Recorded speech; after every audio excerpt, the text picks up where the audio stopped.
Good morning students, કેમ છો બધા? તમને બધાને ફરીથી સરકારે એક નાનકડું મિની વેકેશન આપ્યું, કારણ કે આના પછી ખુલશે, પછી સીધું તમારું વાર્ષિક પરીક્ષા લેવાય એટલે સીધું 10th ચાલુ થઈ જશે.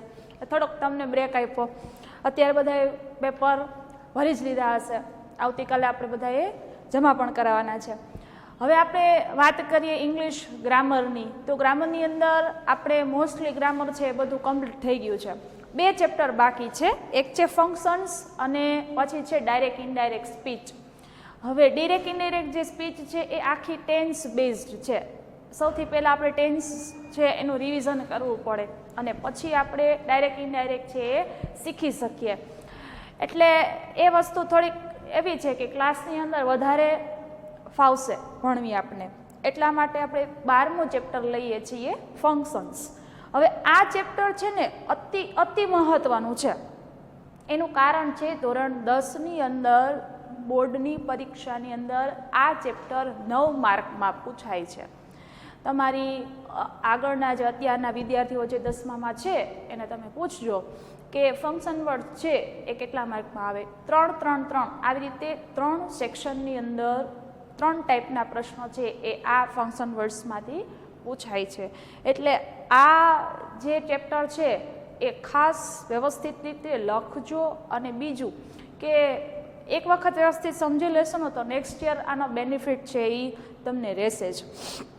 શરૂઆત આપણે કરીએ તો કે ફંક્શન્સ વર્ડ્સ એટલે શું? તો કે વાક્યની અંદર અમુક શબ્દ એવા છે કે જે તે કર્તા કે ક્રિયા વિશે કંઈક વિશેષતા બતાવે છે, જે તે વ્યક્તિ છે એના વિશેનું કોઈ વર્ણન બતાવે છે, કોઈ સ્થળનું વર્ણન બતાવે છે, વ્યક્તિની આવડત બતાવે છે અથવા વિનંતીનો ભાવ બતાવે છે. તો આ બધા જ શબ્દ છે એને આપણે ફંક્શન વર્ડ્સ કહી શકીએ, કે જે શબ્દ છે એ વાક્યની અંદર શાનું વર્ણન કરે છે એ શબ્દ એટલે ફંક્શન વર્ડ્સ. આ એની વ્યાખ્યા થઈ. બીજું કે આપણે આ ફંક્શન વર્ડ્સની અંદર 3 પ્રકારના પ્રશ્નો આવશે. સૌથી પહેલાં તો જોડકા આવશે, એના પછી MCQs આવશે અને ત્રીજું છે કમ્પ્લીટ ધ સેન્ટેન્સ. આપણે ધોરણ 9ની અંદર 2 પ્રકારના પ્રશ્ન આવે છે, એક છે જોડકા અને બીજું છે કમ્પ્લીટ ધ સેન્ટેન્સ. હવે જોડકા છે ને એ તમને તરત જ આવડી જશે, પણ જે કમ્પ્લીટ ધ સેન્ટેન્સ છે એ જો આપણે વ્યવસ્થિત રીતે યાદ રાખવું હોય તો એના માટે જે કોઈ ફંક્શન્સ છે એના આપણે શબ્દ યાદ રાખી લેવાના, ઇન્ડિકેટર્સ યાદ રાખી લેવાના, એટલે સેન્ટેન્સ બનાવતી વખતે આપણને સરળતા રહે. ટેન્સ છે તો એની અંદર આપણે સાદો વર્તમાનકાળ લખીએ છીએ. સાદા વર્તમાનકાળનું આપણે વાક્ય બનાવવું છે તો આપણને ખબર હોવી જોઈએ કે એની અંદર કેવા કેવા ઓળખદર્શક શબ્દ છે એનો ઉપયોગ થાય છે. એવરીડે શબ્દ હોય તો એ સિમ્પલ પ્રેઝન્ટ ટેન્સ હોય, પછી યસ્ટરડે છે તો એ સિમ્પલ પાસ્ટ ટેન્સ હોય, અને જો નેક્સ્ટ મંથ, ટુમોરો આવા કોઈ શબ્દ હોય તો એ સિમ્પલ ફ્યુચર ટેન્સ હોય. આવી રીતે આપણે બધા જ ટેન્સના ઇન્ડિકેટર્સ યાદ રાખીએ છીએ. ફંક્શન વર્ડ્સમાં કંઈક એવું જ છે કે જે ફંક્શન્સ છે એના આપણે ઇન્ડિકેટર્સ યાદ રાખી લઈએ એટલે તરત જ આપણને વાક્ય છે એ બનાવવાનું આવડી જાય. હવે સૌથી પહેલાં આપણે વ્યાખ્યા જોઈએ. ક્યાંય બુકની અંદર વ્યાખ્યા નથી આપેલી, આપણે આપણી રીતે સમજી અને વ્યાખ્યા છે એ તૈયાર કરેલી છે. ફંક્શન વર્ડ્સ એટલે વાક્યની અંદર કાર્ય કયા અર્થમાં આપેલું છે, વાક્ય છે એની અંદર શું બતાવવામાં આવેલું છે, કોઈ ક્રિયાનું વર્ણન છે, કોઈ સ્થળનું વર્ણન છે, કોઈ વ્યક્તિનું વર્ણન છે, અથવા તો વાક્ય છે એની અંદર કોઈ કર્તાની આવડત બતાવેલી છે અથવા કોઈ ફરજ બતાવેલી છે. આની અંદર મોડેલ ઓક્ઝિલરીઝનો ઉપયોગ થશે. તમને બધાને ખ્યાલ જ હશે કે મોડેલ ઓક્ઝિલરીઝ એટલે શું. Can, could, may, might, shall, should, will, ought to, have to, આ બધા જ શબ્દ આપણે હમણાં જ જ્યારે સ્કૂલ ચાલુ હતી ત્યારે આ બધા જ શબ્દ મેં તમને સમજાવેલા છે કે મોડેલ ઓક્ઝિલરીઝ એટલે શું, આપણે ચર્ચા કરેલી હતી, રાઈટ. હવે એ જ મોડેલ ઓક્ઝિલરીઝનો આપણે અહીંયા ઉપયોગ થશે. જે શબ્દ છે એ જેવી જેવી વિશેષતા બતાવે છે એ પ્રમાણેના ફંક્શન્સની અંદર એનો ઉપયોગ થશે, રાઈટ. હવે વાક્ય છે એની અંદર જે અર્થ આપેલો છે એ કયો અર્થ આપેલો છે એ બતાવતો શબ્દ એટલે ફંક્શન વર્ડ. રેડી? પછી બીજું, ફંક્શન વર્ડ્સને બે પ્રકારની અંદર વિભાજિત કરવામાં આવેલા છે. હવે જુઓ, તમારી કમ્પોઝિશનની અંદર લગભગ 17 જેટલા ફંક્શન્સ આપેલા છે. હવે એને જો આપણે બે પ્રકારમાં ડિવાઈડ કરી દઈએ ને તો થોડુંક ઇઝી થઈ જાય. બને ત્યાં સુધી આપણે ચાર્ટ થ્રો ભણવાની ટ્રાય કરીએ કે જેથી આપણને ઇઝીલી આ વસ્તુ છે એ યાદ રહી જાય. કારણ કે 17 જેટલા છે તો એકી સાથે 17 આપણને યાદ રહે નહીં. એટલે બે પ્રકારો આપણે પાડ્યા. પહેલું છે એક્સપ્રેસિંગ વર્ડ્સ અને બીજું છે ડિસ્ક્રાઇબિંગ વર્ડ્સ. જેની અંદર પડી શકે છે ને એ બધા જ શબ્દ છે એને આપણે ટાઈપ્સની અંદર એડ કરી દીધા છે.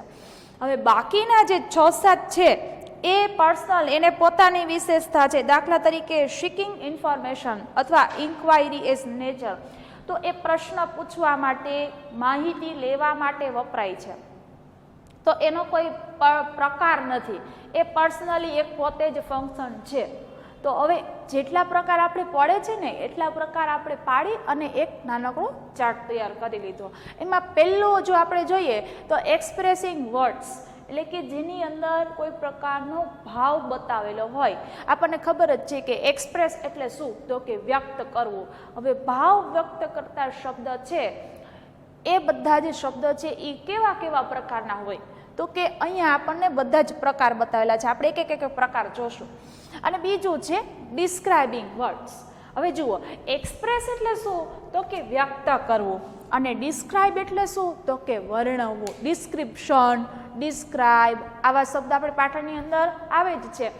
એક ઉદાહરણ તમને આપી દઈએ તો આપણી યુનિટ 6 જે છે નાઇટ્રેટ એન્ડ ડેવલી, તો એની અંદર આપણે કીધું કે ડિસ્ક્રાઇબ ધ યંગ ગર્લ, યુવાન છોકરીનું વર્ણન કરો. તો જે તે કોઈ વસ્તુ, વ્યક્તિ, સ્થળનું વર્ણન હોય તો ત્યારે ડિસ્ક્રાઇબિંગ વર્ડ્સ આવા શબ્દ છે એ યુઝ થશે.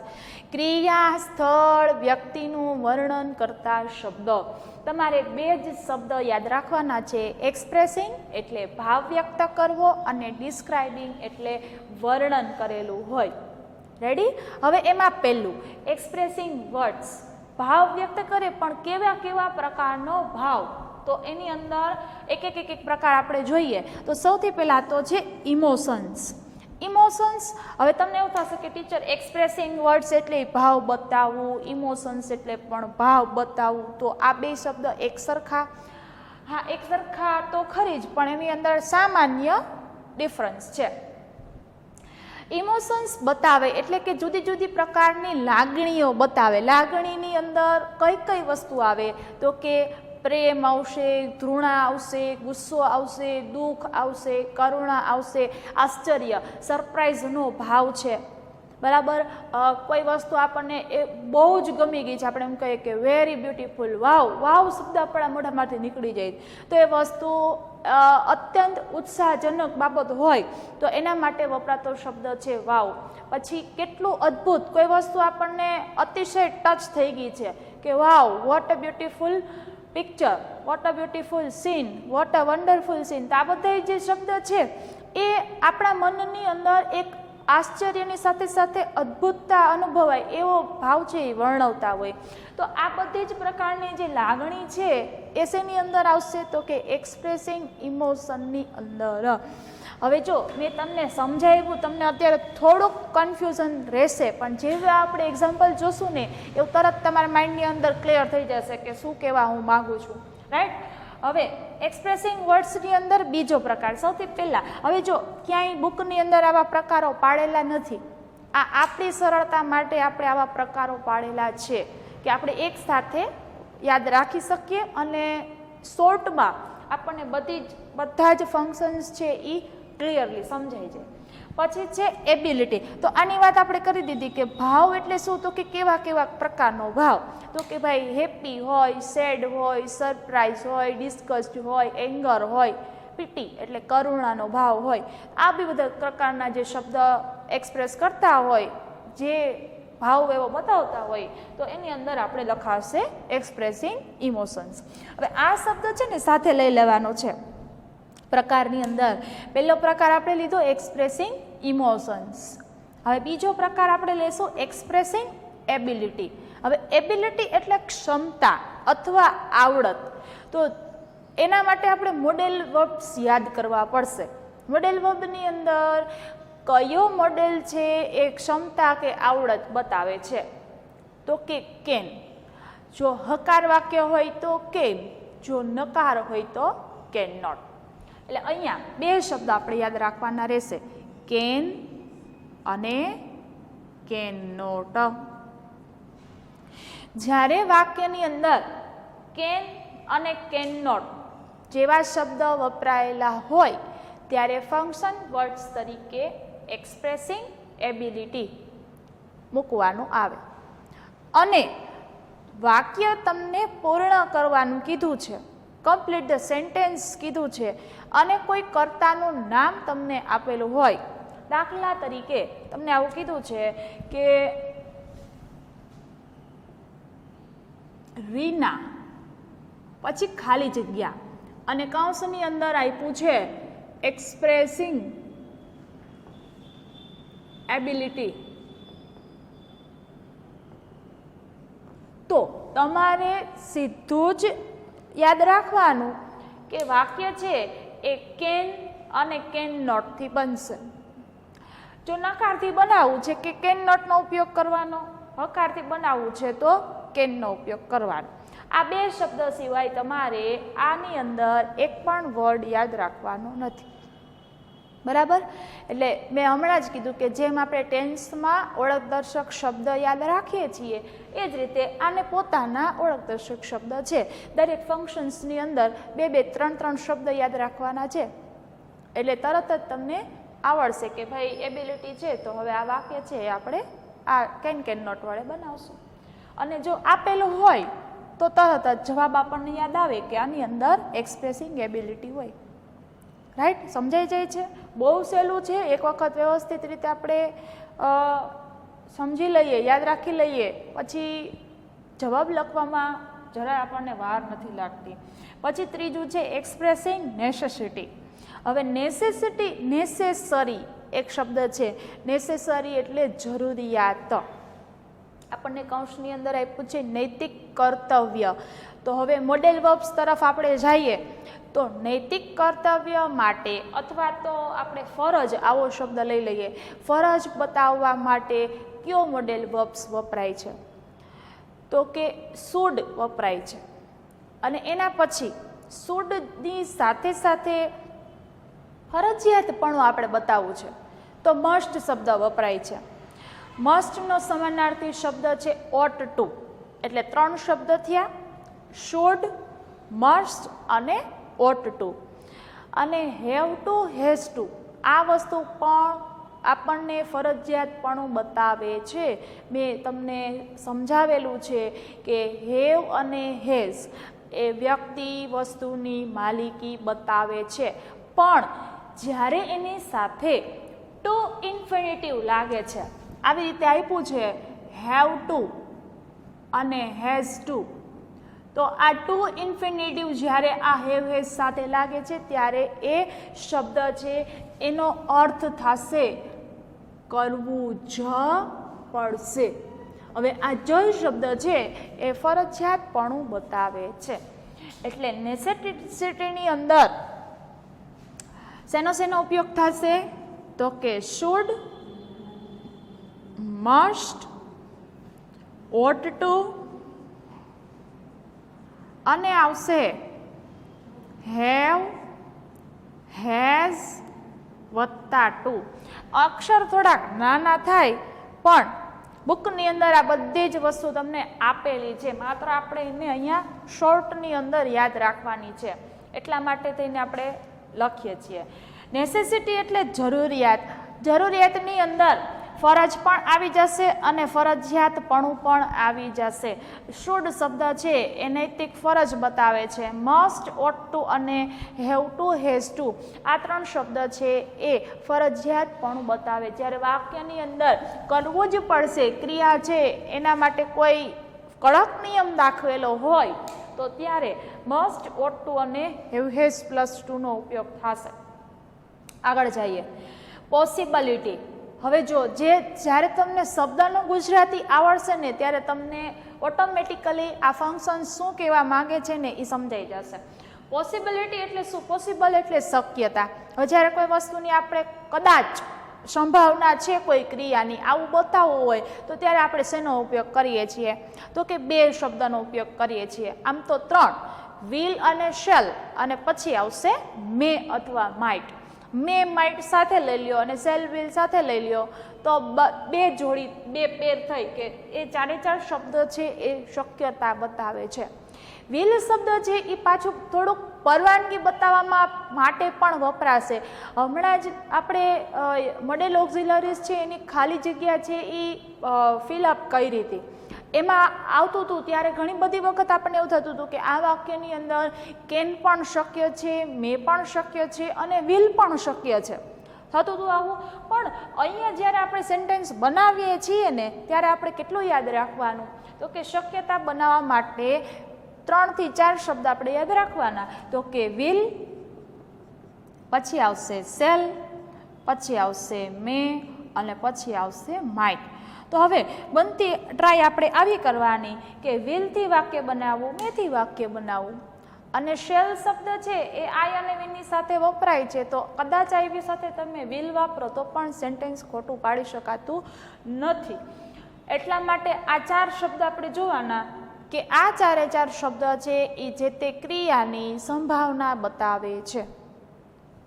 પછી આ જ શબ્દ વિલ અને મે છે એ પરવાનગી માટે પણ વપરાશે. હવે તો શું કરવાનું? તો વાક્ય વાંચવાનું, જોવાનું કે વાક્યની અંદર કેવો અર્થ આપેલો છે. જો પરવાનગીનો ભાવ હોય તો એ રીતનું ફંક્શન્સ આવશે.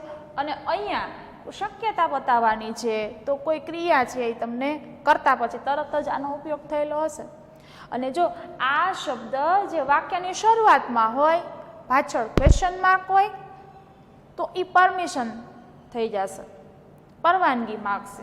આના પછીનો જુઓ છે, જ્યારે આ બંને શબ્દ છે એ વાક્યની શરૂઆતમાં આવી જાય, પાછળ ક્વેશ્ચન માર્ક હોય તો એ પરવાનગી થઈ જાય. Will you give me your book, શું તમે મને તમારી બુક આપશો? તો એ પરમિશન થયું. અને આઈ વિલ કમ, તો એ શબ્દ આઈ પછી તરત વિલ છે તો વાક્ય છે એની અંદર ક્રિયાની સંભાવના બતાવેલી છે.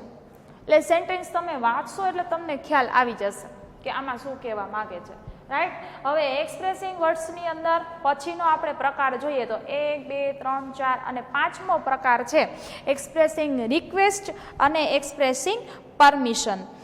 તમને 8મો પ્રકાર છે એ બુકની અંદર આપેલો છે. જુઓ એની અંદર પણ મેં હમણાં જ જે ચર્ચા કરી એ આપેલી છે.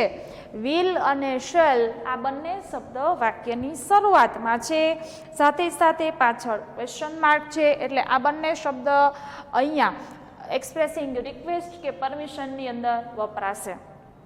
પછી કેન પણ આપેલું છે, તો કેન શબ્દ છે એ પણ પરવાનગી બતાવી શકે છે. Can you give me, can I go, શું હું જઈ શકું, can I take your pen, શું તમારી પેન લઈ શકું. તો આ બધી જ વસ્તુઓ છે એક પ્રકારની રિક્વેસ્ટ, વિનંતીનો ભાવ બતાવે અને પરવાનગીનો ભાવ બતાવે છે. તો બંને વસ્તુ છે ને મિક્સ નહીં કરવાની. જ્યારે કરતા પછી આપેલું હોય આ 4 શબ્દ ત્યારે એ પરવાનગી બતાવશે. જ્યારે આ શબ્દ વાક્યની શરૂઆતમાં હોય, ક્વેશ્ચન માર્ક હોય ત્યારે એ રિક્વેસ્ટ અથવા તો પરમિશન બતાવશે. કોઈ જાતનું કન્ફ્યુઝન રાખવાનું નથી. બહુ જ સહેલું છે અને આની અંદર રોકડા માર્ક છે એમ કહીએ ને તો ચાલે. એક વખત આપણને આ ચાર્ટ મગજમાં બેસી જાય એટલે ફટાફટ વાક્ય છે એ બને અને તરત જ ઓળખાઈ પણ જાય કે શું કહેવા માગે છે. પછી એક્સપ્રેસિંગ મેનર. આની અંદર એક વસ્તુ યાદ રાખવાની છે, જ્યારે વાક્યની અંદર ક્રિયા વિશેષણ આપેલ હોય. હમણાં જ આપણે સ્કૂલની અંદર વારંવાર હું તમને આવું કહું છું કારણ કે અમુક ચેપ્ટર્સ છે એ આપણે શીખ્યા છે ક્લાસની અંદર. મેં તમને એક્સપ્લેન પણ કર્યું શોર્ટની અંદર કે આ ચેપ્ટરની અંદર શું કહેવા માગે છે. ચેપ્ટર નંબર 6, 7 અને 8. 6થું ચેપ્ટર હતું એ મોડેલ વર્બ્સનું હતું, 7મું એડવર્બ અને 8મું એડજેક્ટિવ. તો આ 3 ચેપ્ટર છે ને એનો થોડોક પાર્ટ છે ને આની અંદર આવે છે, થોડોક નહીં, આમ તો છઠ્ઠું મોડેલ્સ છે એનો મોટાભાગનો શબ્દ છે, મોસ્ટલી બધા શબ્દ આની અંદર ઉપયોગ થાય જ છે. પણ આપણે જો સાથે લઈએ ને કે ભાઈ આ 7મા ચેપ્ટરની અંદર આવે છે તો તમને સમજવાની અંદર થોડું ઇઝી પડશે. હવે એલવાય વિશે મેં તમને કીધું છે કે જ્યારે કોઈ પણ વિશેષણ છે એને એલવાય પ્રત્યય લાગે ત્યારે એ વિશેષણમાંથી ક્રિયા વિશેષણ બની જાય. એડજેક્ટિવ એટલે વિશેષણ અને એડવર્બ એટલે ક્રિયા વિશેષણ. વાક્યની અંદર કોઈ ક્રિયાની વિશેષતા બતાવેલી છે. અહીંયા આ જ વસ્તુ જુઓ, ક્રિયાની રીત બતાવવા માટે, ક્રિયા કેવી રીતે બને છે આવું જ્યારે વાક્યમાં બતાવેલું હોય તો ફંક્શન્સમાં આવશે એક્સપ્રેસિંગ મેનર. મેનર એટલે કઈ રીતે. આગળ ક્રિયાની રીત બતાવવા માટે જે શબ્દ ઉપયોગ થાય છે એ શબ્દ એટલે એડવર્બ એટલે ક્રિયા વિશેષણ. ક્યારે ક્રિયા વિશેષણ બને તો કે જ્યારે વિશેષણ પાછળ એલવાય લાગેલું હોય. અત્યારની જ કોઈ આપણે વાત લઈએ છીએ તો હું તમને એમ કહું કે ભાઈ તમે શાંતિથી સાંભળો, તો સાંભળવાની ક્રિયા તમે કરશો જ, પણ કઈ રીતે તો કે શાંતિથી, પ્રોપરલી. કોઈ પણ વસ્તુ છે, કોઈ પણ કાર્ય તમને સોંપ્યું હોય, તમને કે પ્રોપરલી કરજો, સરખી રીતે ચોકસાઈપૂર્વક કરજો, બરાબર. તો જ્યારે કોઈ ક્રિયાની અંદર વિશેષ શબ્દ બતાવેલો હોય, મેં ઘણા બધા ઉદાહરણો પણ તમને આપેલા છે કે હસતા હસતા કહ્યું, દોડતા દોડતા આવ્યો, બરાબર. તો આવવાની ક્રિયા થાય છે, હસવાની ક્રિયા થાય છે, જવાબ આપવાની ક્રિયા થાય, પણ એની અંદર કંઈક વિશેષ શબ્દ, આ વિશેષ શબ્દ અંગ્રેજીની અંદર એલવાય પ્રત્યય લગાડેલો હોય ત્યારે બને. રેડી. એના પછી કોન્ટ્રાસ્ટ. કોન્ટ્રાસ્ટ એટલે વિરોધાભાસ. આ થોડુંક નવું છે. આની અંદર તમારે કંજક્શનનો ઉપયોગ થશે. 2 કંજક્શન્સ આપણે શીખ્યા છીએ, અલ્ધો અને ધો. આ બધી જ ઇન્ફોર્મેશન શોર્ટ છે. હજી આના આપણે એક એક વર્ડ, એક ફંક્શન્સને સમજશું, એના ઉદાહરણ પણ હું તમને લખાવતી જઈશ. આ ઓવરવ્યૂ છે કે ફંક્શન વર્ડ્સની અંદર આવું આપણે શીખશું. એટલે ટૂંકની અંદર અત્યારે પહેલાં સમજાવી દઉં. એક્સપ્રેસિંગ વર્ડ્સમાં કોન્ટ્રાસ્ટમાં આવશે વિરોધાભાસ, એટલે કે ધો અથવા અલ્ધો. ધોનું ગુજરાતી પણ થાય જો કે છતાં પણ, અલ્ધોનું ગુજરાતી પણ થાય જો કે છતાં પણ. આ બંને કંજક્શન્સ છે, વાક્યની અંદર વિરોધાભાસ બતાવે છે. જો કે તે નબળો છે, આવું કેવું છે, પણ તેના રાઇટિંગ બહુ મસ્ત થાય છે. જો કે તે ગરીબ છે પણ પ્રામાણિક છે. આ રીતે વાક્ય છે એની અંદર બંને વાક્ય છે એકબીજા સાથે વિરોધાભાસ ધરાવતા હોય. આગળ અલ્ટરનેટિવ્સ. અલ્ટરનેટ એટલે વિકલ્પ બતાવવા. તો આની અંદર પણ કંજક્શનનો ઉપયોગ થશે. કયા કયા કંજક્શન્સ તો કે ઓર, આઈધર ઓર અને આવશે નાઈધર નોર. આ વસ્તુ આપણે હમણાં તાજેતરમાં જ એક્સપ્લેન કરી હતી, બરાબર. ઓર એટલે અથવા, આઈધર ઓર એટલે જ્યારે બેમાંથી એક વિકલ્પની પસંદગી હોય ત્યારે, અને નાઈધર નોર એટલે બેમાંથી કોઈ પણની પસંદગી કરવાની ન હોય ત્યારે, બેમાંથી કોઈ પણ નહીં. તો આ બધા જ જે ફંક્શન્સ થયા એ કયા થયા તો કે એક્સપ્રેસિંગ ફંક્શન્સ થયા. Expressing emotions, expressing ability, expressing necessity, possibility, request, manner, contrast અને અલ્ટરનેટિવ્સ બધા એકસાથે આપણે યાદ રાખી લીધા. હવે એક્સપ્રેસિંગ ઇમોશન્સ સૌથી પહેલો પ્રકાર, તો એની અંદર કંઈ જ યાદ નથી રાખવાનું. ઇમોશન્સની અંદર હમણાં જ મેં ચર્ચા કરતી હતી કે લાગણીનો ભાવ બતાવે. લાગણી કેવા કેવા પ્રકારની હોય તો કે ભાઈ જોય એટલે કે આનંદની હોય, સેડનેસ દુઃખની હોય, પીટી કરુણ દ્રશ્ય કોઈ જોતા હોય ત્યારે આપણને જે દુઃખનો ભાવ થાય, ઊંડાણપૂર્વકની જે આપણને દુઃખદ લાગણી થાય અને આપણે કરુણતા કહીએ છીએ. પછી એક્સાઇટમેન્ટ ઉત્સાહ, રિગ્રેટ માફી અથવા આજીજી. રિગ્રેટ માટે શબ્દ આપણે જો સાવ નજીકનો જોઈએ તો આમ થાય કે ગિલ્ટી, જ્યારે અંદરથી દુઃખ અનુભવ થાય આપણને ત્યારે. પછી સરપ્રાઈઝ, આશ્ચર્ય, ફિયર, ડર, એંગર, ગુસ્સાનો ભાવ, ડિસ્ગસ્ટ એટલે અણગમાનો ભાવ. તો આ બધા જ ભાવ બતાવે. હવે એ ભાવ બતાવે એના માટેના શબ્દ ક્યાં ક્યાં? તો જો તમને આટલું જ, આ બધી જ વસ્તુ તમારે પાકી બુકની અંદર લખી લેવાની છે. આમાં જે લખ્યું છે એ બુકની અંદર નથી, એટલે ખાસ લખવું. જ્યારે વાક્યની અંદર નીચે મુજબના શબ્દ આપેલા હોય, ઇન્ડિકેટર સીધા આપી દેતા કે આવા આવા પ્રકારના શબ્દ હોય ત્યારે આપણે જવાબની અંદર એક્સપ્રેસિંગ ઇમોશન્સ છે એ લખવાનું. દાખલા તરીકે હવે જુઓ, બધાની અંદર મોસ્ટલી ઉદ્ગાર ચિહ્ન હશે, યાદ રાખવાનું આપણે.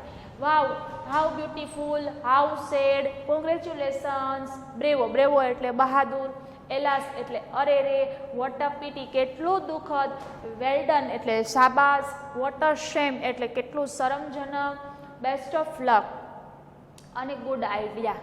આ બધી પ્રકારના શબ્દ છે એ કંઈક કંઈક ભાવ સૂચવે છે. તો વાવ અને હાઉ બ્યુટીફુલ છે તો એ ઉત્સાહનો ભાવ બતાવે, આનંદનો ભાવ બતાવે. પછી ક્યારેક તમને સરપ્રાઈઝનો ભાવ બતાવે. તો એ તમને જેને કૌંસની અંદર આપેલું હશે, તમને કોઈ જાતનું કન્ફ્યુઝન નહીં થાય. તમે એવું વિચારતા નહીં કે વાવ શબ્દ છે તો જોઈમાં પણ આવે, ઉત્સાહમાં પણ આવે અને સરપ્રાઈઝમાં પણ આવે. તો શું લખવું? તમને ઓલરેડી કૌંસમાં આપી જ દેશે કે આમાં કયો ભાવ છે. રેડી? બહુ સહેલું છે, ખાલી શબ્દ યાદ રાખી લ્યો. પછી હાઉ સેડ કેટલું દુઃખદ, તો એ દુઃખનો જ ભાવ બધા આપણને ખબર જ છે. પછી કોંગ્રેચ્યુલેશન્સ તો અભિનંદન પાઠવે, તો અભિનંદન પાઠવતી વખતે શું હોય? તો આપણને એક્સાઇટમેન્ટ હોય અથવા જોય હોય. પછી વોટ અ પીટી, એલાસ, બ્રેવો અને એલાસ. બ્રેવો છે એ પણ અભિનંદન માટે, ઉત્સાહ માટે વપરાય છે. પછી એલાસ, અરે રે, દુઃખનો ભાવ. વોટ અ પીટી એ પણ દુઃખનો ભાવ. વેલડન શબ્દ, શાબાશી આપી. જુઓ, વેલડન, કોંગ્રેચ્યુલેશન્સ અને બેસ્ટ ઓફ લક. આમ તો બ્રેવોય, આ 3 થી 4 શબ્દ છે એ શાબાશી બતાવે છે.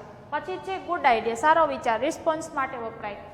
બીજો છે એબિલિટી, તો એની અંદર હમણાં જ અહીંયા જે ચર્ચા કરી આ જ ચર્ચા કે કેન અને કેન નોટ વાળા વાક્ય છે એ જ્યારે બનાવેલા હોય ત્યારે એક્સપ્રેસિંગ એબિલિટી વાપરવામાં આવે. અહીંયા મેં 3 ઉદાહરણો જે આપેલા છે એ 3 ઉદાહરણોની અંદર આવડત બતાવેલી છે અને આ જ ઉદાહરણો પાછા તમારા કમ્પોઝિશનમાં આપેલા છે. જુઓ, દાખલા તરીકે I can drive a car, they can win the match. તો આ બધાની અંદર કેન કેન નોટનો ઉપયોગ છે એ થયેલો છે. આજે 2 આપણે ફંક્શન્સ શીખ્યા છીએ. હવે નેક્સ્ટ લેક્ચરની અંદર આપણે 3જું શીખશું નેસેસિટી, 4થું શીખશું પોસિબિલિટી. ત્યાં સુધી ગુડ બાય.